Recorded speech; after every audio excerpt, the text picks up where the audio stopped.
100%. Our community specifically, a lot of communities, but specifically our community, we are not taking advantage of our counselors out there, of our marriage counselors, of our psychiatrists out there. We need to take more advantage of that because let's be honest, a lot of us come from very traumatic experiences. Just being black in America or being in a black family or even growing up in the hood. I got to be honest with you. We come from a lot of trauma. So before we get in relationships, it's oh my goodness, it's so important for us to become or be working on becoming healthy as possible. Mentally, emotionally, spiritually. Because, you know, we get in with another person. Physically too. Don't be coming over there. Don't be coming over here with no ill-built body. Because physically too. You got to be in shape. You got to be fit. Ladies, fellas, you got to be in shape. Because also, I mean, one day you might be procreating children. You want them to come up in a healthy foundation. And a lot of times we're starting marriages with a lot of toxicity there. And which is why I tell people that's why it doesn't work. Specifically my homegirls, but all people. Why you gotta be specific to your homegirls? Because for me, my homegirls, that just don't sit right. Look. We equal, but we not the same. We equal, but we not identical. That's just upsetting me and my homegirls that you would say something We equal, but we opposite. So I have to address it as such. My homegirls, to all my ladies out there, y'all know who I'm talking about, who get out of these relationships and want to jump right back into another one. That's not the way. You have to take some time to heal yourself, to cleanse yourself. See, I knew you was going to agree. You want to fight me, but I knew you was going to agree just like y'all going to agree. Go find these therapists, sit down on somebody's chair, find methods of cleansing yourself, again, physically, because I mean, I'm going to take it to another level. That other man's energy up in you. You need to release that before you start getting with that. See, you're wondering why things ain't working with this new situation. You got this great man, but you got Fred still in you. You got Mike still in you. And I'm not judging nobody because for a lot of our people, they just don't know this. You know what I'm saying? So I was privy to this information, so that's why I'm here to get at to y'all. Take time in between relationships. Fellas too.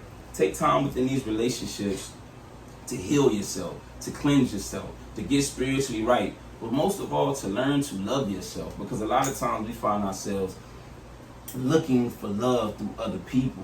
How can I get it from you if I don't love myself first? But then essentially what people are doing, they're just running around to drain others of what they need, and then once they have drained that person, they're on to the next person. So it's really, really essential that you really find that love and that you're able to give that love to yourself, so you're not out here searching for others' validation. And we need to be able to identify who those vampires or bloodsuckers are that's ready to just come drain us of our energy. Right. Look, I have really great discernment, so I always know. Beautiful. And that, a lot of that, in my opinion, is spiritual.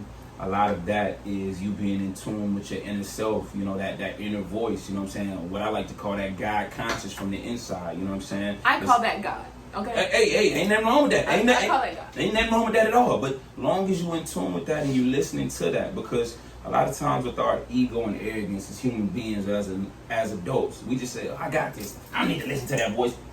I got this. And then when you go down that long, hard road, you say, damn. There's that voice in me telling me that I don't need to do that. But I didn't listen to that because I was being egotistical, I was being arrogant.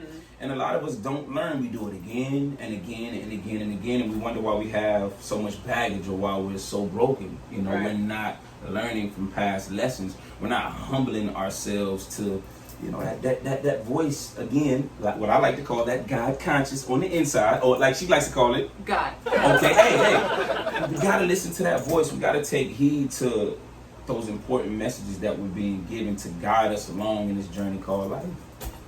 I agree. I personally, I've gone through situations that were continuously teaching me the same lesson but in different forms, but I kept getting the same lesson because I wasn't passing.